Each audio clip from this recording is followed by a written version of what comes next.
Bem, pessoal, então no vídeo passado eu apresentei para vocês como especificar conjuntos de objetos com o framework Slot, e agora eu vou explicar para vocês como fazer customizações nesse conjunto, tá? Só recapitulando o que fizemos no vídeo passado, né? A gente fez aqui um conjunto para representar as regiões do Brasil, onde a gente definiu subconjuntos, né, para agruparmos as regiões quentes e as regiões frias, tá certo? Então eu vou começar aqui a processo de customização, inserindo aqui um atributo na classe meta chamado icon, tá? Posso especificar um ícone para esse modelo, certo? Então quando eu carrego aqui a tela, automaticamente o ícone já aparece aqui, tá? Então, para vocês saberem quais são os ícones que estão disponíveis, quando você está executando a aplicação com o superusuário no modo debug,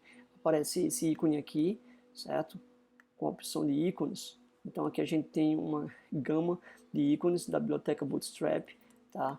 E eu encontrei aquele ícone fazendo aqui uma busca a partir da palavra-chave map, tá?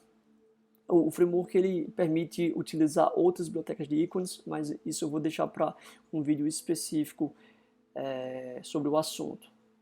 Então, a gente criou aqui esses subconjuntos, tá certo?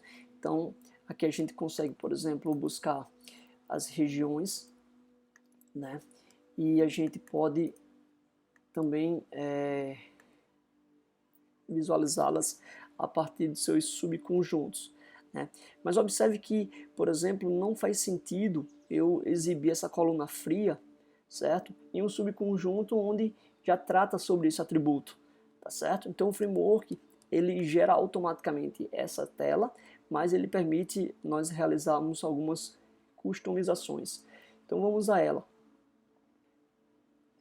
Primeiramente, aqui ó, eu posso especificar quais são os campos que eu quero exibir, tá certo? Imagine que eu quisesse exibir apenas o nome, tá? Então eu posso utilizar aqui o método display para eu exibir apenas o nome. Então se eu recarregar aqui, ó, veja que eu estou exibindo apenas o nome.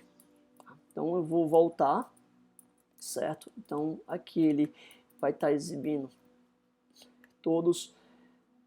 Opa, vou esperar um pouquinho para ele recarregar. Então ele carregou aqui todos os atributos novamente, tá? Então eu posso especificar quais são os atributos que eu quero exibir. No entanto, imagine que aí tivesse 5 e eu quisesse tirar apenas alguns, tá certo? Eu poderia utilizar o método ignore, certo? Então significa que ele não vai adicionar automaticamente essa coluna aqui de quantidade de estados, certo? Então eu vou recarregar aqui para a gente poder ver, ó, tá vendo? Então quantidade de estados sumiu automaticamente.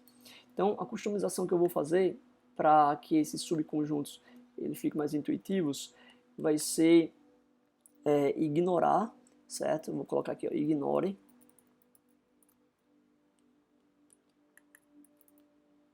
O atributo fria, né, para subconjuntos de regiões quentes e regiões frias, certo? Então fazendo isso, vocês vão perceber que o filtro ele irá sumir, tá certo? Bem como a coluna.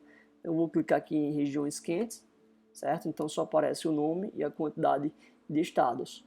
E assim também nas regiões frias, tá? Em relação a esse campo de busca, eu posso, por exemplo, também retirá-los, porque eu posso especificar quais são os campos que eu quero que a busca seja realizada, tá certo? Então, por exemplo, por padrão, ele utiliza todos os campos do tipo char-field, mas você pode explicitamente informar quais são os campos que você quer que a busca seja realizada. Então, se você não especifica nenhum campo, tá, isso significa que o campo de busca não irá aparecer. Tá? Então, rapidamente a gente consegue realizar customizações no nosso conjunto.